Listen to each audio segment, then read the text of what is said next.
Teman-teman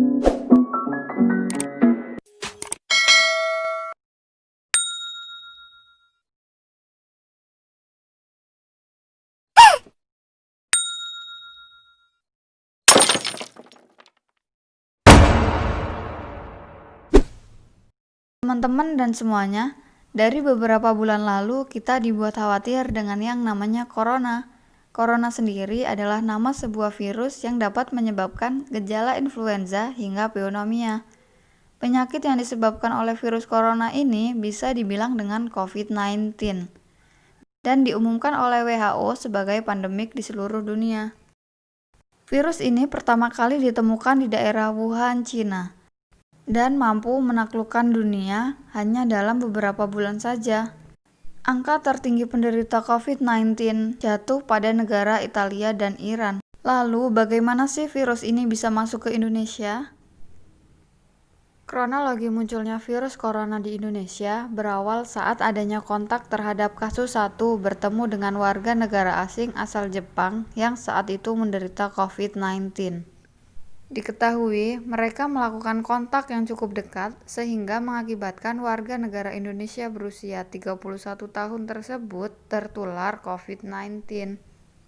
Kemudian kasus 2, terinfeksi virus corona saat sedang merawat anaknya yang kasus pertama yang sedang sakit. Lalu setelahnya banyak sekali kabar bahwa kasus corona ini sudah masuk ke beberapa orang sehingga terjadi merebaknya virus corona di Indonesia. Lalu, pertanggal 22 Maret, menurut Kemenkes RI, hingga saat ini sudah lebih dari 93.000 orang positif COVID-19. Dengan kasus yang sebanyak itu, kita juga harus takut, tapi jangan panik. Setiap hari ada aja kasus positif COVID-19 ini. So, kalau sudah sampai sini, kita harus gimana sih? Di sini saya akan menginformasikan apa sih gejala COVID-19 ini. Diketahui melalui CDC, orang yang mengidap COVID-19 ini memiliki gangguan seperti demam, batuk, dan sesak nafas. So, kita sebagai manusia pastinya ingin mencegah penyakit ini ya kan? Nah, terus di sini saya bakal kasih tahu ada beberapa cara bagaimana melindungi diri kita terhadap virus corona ini. Yang pertama, basuh tangan kalian. Nah, kapan aja sih kita diharuskan cuci tangan? Yang pertama, setelah batuk dan bersin. Yang kedua, setelah kontak fisik dengan orang sakit. Yang ketiga, sebelum dan sesudah makan. Yang keempat, setelah memegang hewan. Yang kelima, setelah memegang fasilitas umum. Dan yang keenam, setelah berkendara. Jadi, jangan lupa untuk cuci tangan ya. Terus yang kedua, pakai masker. Nah, masker ini bisa menjaga kita untuk tertular dari orang lain atau mencegah kita menularkan diri ke orang lain. Yang ketiga, social distancing. Nah, apa sih social distancing itu?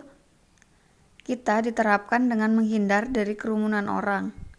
Jika kita keluar rumah, kita juga harus memberi space terhadap diri kita dengan orang lain. Terus ini membuat penularan virus lebih minim terjadi. Dan yang keempat, makan makanan yang matang. Jadi, taatilah tata cara ini agar kita terhindar dari penyakit. Kita ngelakuin ini nggak hanya untuk diri kita sendiri aja kok, tapi juga untuk keselamatan orang lain juga, oke? Oke teman-teman, segitu aja yang saya sampaikan di video kali ini. Saya harap kasus ini cepat mereda dan nggak makan banyak korban lagi. Dan buat kita semua, jaga kebersihan, tidur cukup, tetap di rumah aja agar tetap terjaga.